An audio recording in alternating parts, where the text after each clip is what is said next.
Ha ha!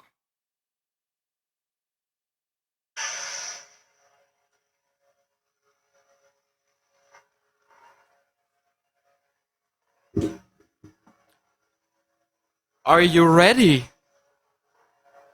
for my original mythical scorpion story? Then it's time to get into it, boys. So, as we discussed, today's the day that I'm gonna tell my RP storyline. Now, I want to make it clear, this has not been finished. So, at a certain point, I'm gonna go on like I planned, but you're gonna might notice some inconsistencies. You might notice some, what should I call it? You might notice some like discrepancies, if you get what I mean. That is because I have to do it from memory, because I can't script. It doesn't work in my head and brain like that. So, let's get into it. My name is Mythical Scorpion, and welcome to another video on my channel, and welcome to the first episode of the Mythical Scorpion original RP. Now, disclaimer, I'd like to, viewer discretion is advised, since it can be quite detailed in the bloody way and stuff, just like the manga. So if you have a weak stomach, if you can't look at blood very well, or can't hear about the details about that, then I would recommend not watching it. But it is at your own pace. The first episode is gonna be linear, at best. So, we start this story with a boy who is maybe 14, 15 years old. He's called Lucas. And Lucas doesn't live at home. Lucas lives with a chimchar. A cute, little, adorable fire monkey. They live alone in the woods, in a hut on the ground, since Lucas can't really climb very well, just like Chimchar, because he's not a monkey. And Chimchar is a literal fire monkey. All of a sudden, they hear a couple of creaks. And when they hear a couple of creaks in the woods, they want to know what's up. They're thinking like, what is that? Because they don't live close to the city, and Lucas hasn't been in the city since he was like a newborn. That's how crazy it is. We go back a couple of years. Maybe he's 15 years, 14 years. So we go back 13 years, maybe a bit more, 13 and a half. There you see a woman running, just down in the woods. And as she runs, you hear a man scream in the background. Run, Margaret! Run! Margaret, I'll hold them up! He gets cut off. You don't hear anything anymore. She keeps running, and she hears that. She runs harder and further down the forest, as her husband is severely wounded, if not killed, at this point, because of something they did. At a certain point, she stumbles across a fire very far in the forest. She sees the light from sort of like a fire or something like that.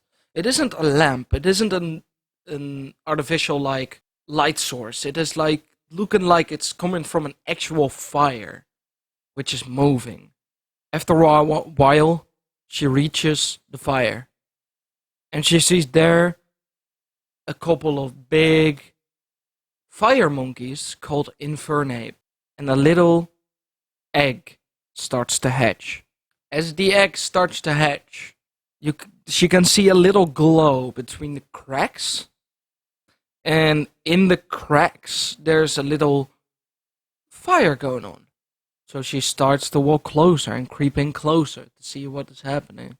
And as she walks closer, her foot cracks on a stick, and as her foot cracks on a stick, the Infernip react and immediately dump in front of the egg. Like something is coming. They have to protect the egg. It's hatching right now. They have to protect the child, and they look at the woman, and they see her leg covered in blood, wounded.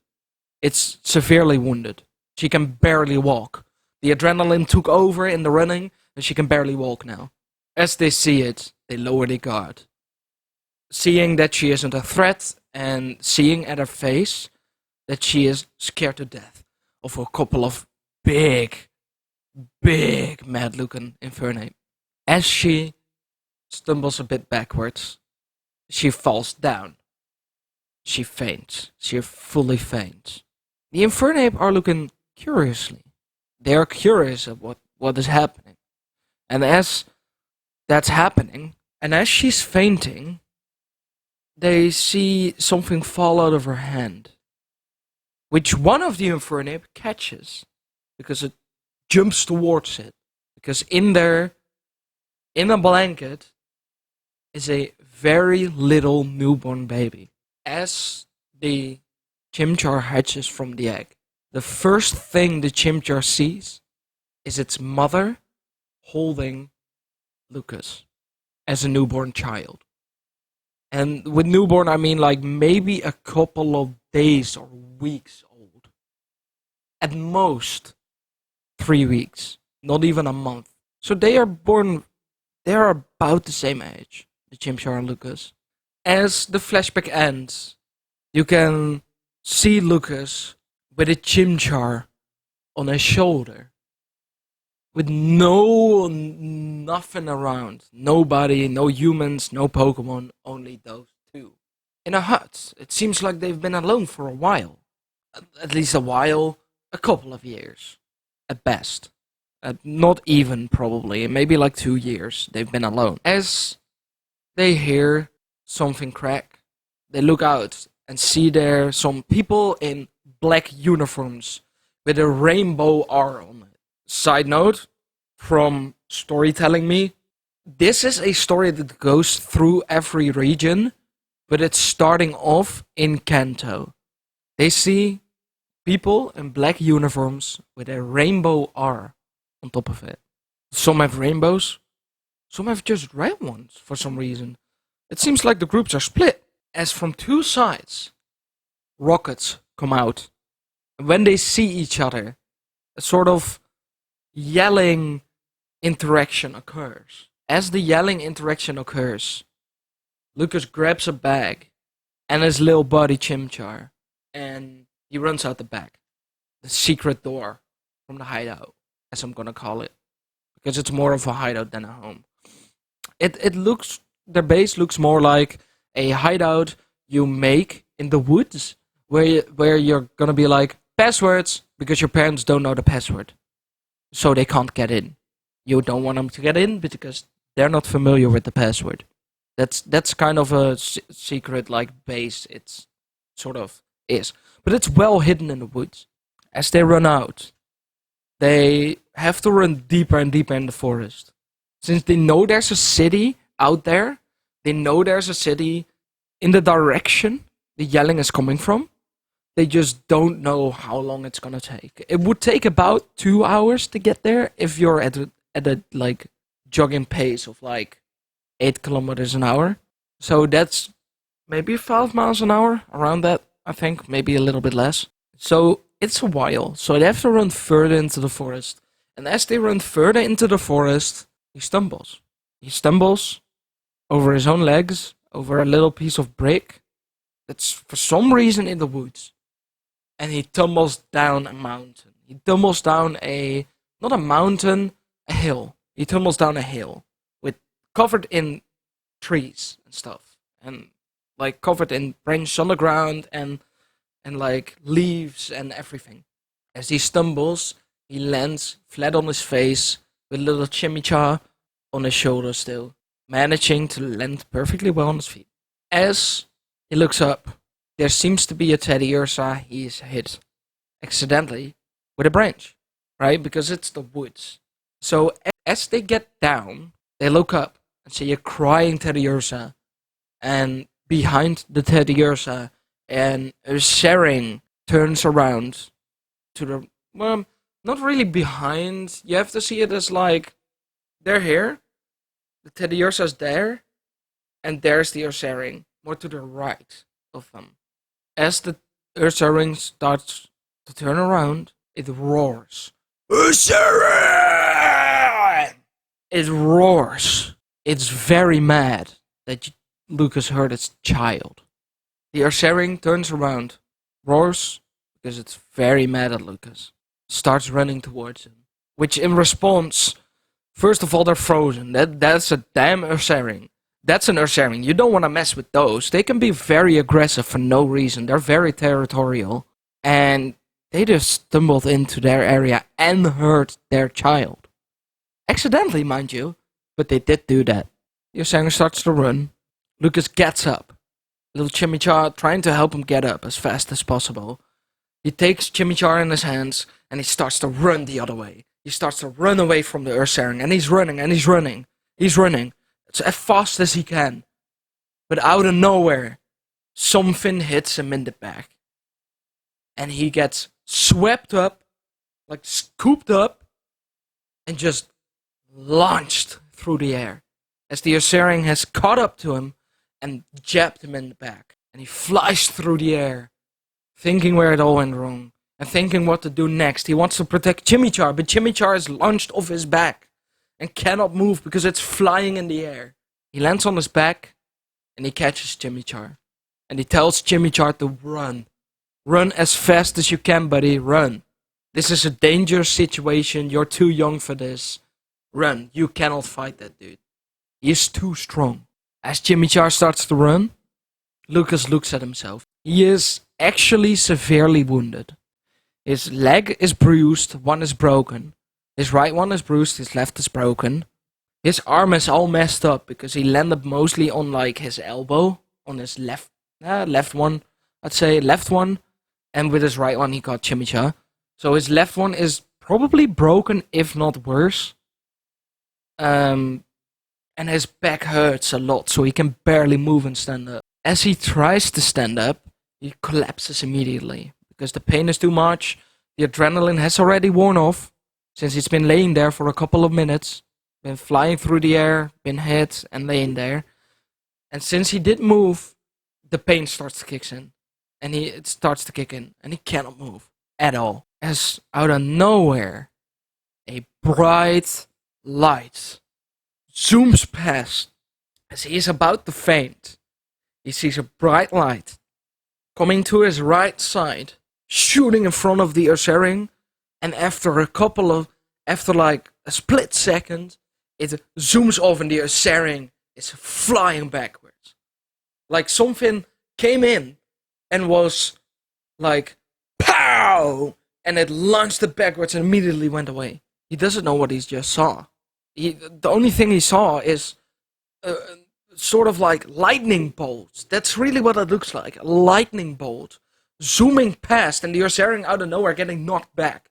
A couple of meters launched into the air. Out of nowhere. At that point, he is completely fainted.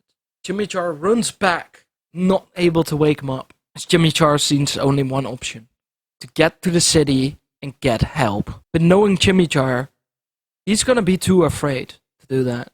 As out of nowhere, Officer Jenny shows up. Chimichar is severely wounded. Lucas is knocked out on the floor. He's passed out. His right leg is bruised. His left one is broken. His left elbow is broken. His right elbow is severely scratched. And his back, his shirt is ripped open. And you can see nail digs in his back. Bleeding. Officer Jenny runs up towards Lucas. And behind Officer Jenny appears Nurse Joy. She tends to Chimichar's wounds first, as that's the first thing she sees, as the Ursaring has ran off. They can hear the little stumbles from Ursaring running off still. Like, getting farther and farther away, faster and faster away as possible. As they see Lucas laying on the ground, they are shocked what just happened. As they also saw the lightning bolt. They saw something flashing, not completely like shooting in front of Lucas, and get the Ursaring. They saw something, a sort of light in the distance, a sort of electrical outlet, like when a lightning strike. That's what it looked like, but to the side instead of down, to the side. That's what they saw. The light from a lightning bolt. Meanwhile, Lucas saw an actual lightning bolt shooting past and hitting the Osarian. As they load Lucas on the back of Officer Jenny's Arcanine, she climbs on.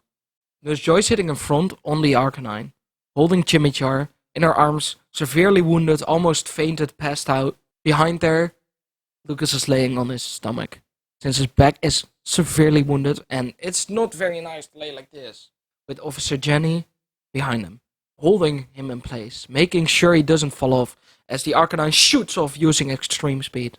But then, something unexpected happens. That's where I'm gonna leave this episode today. I hope you like this original story. I'm not used to storytelling, so if you have any tips to improve my storytelling even more, I would really appreciate it. And I will see you all in 2 weeks when I'm gonna continue this story, as I can't wait to tell you more.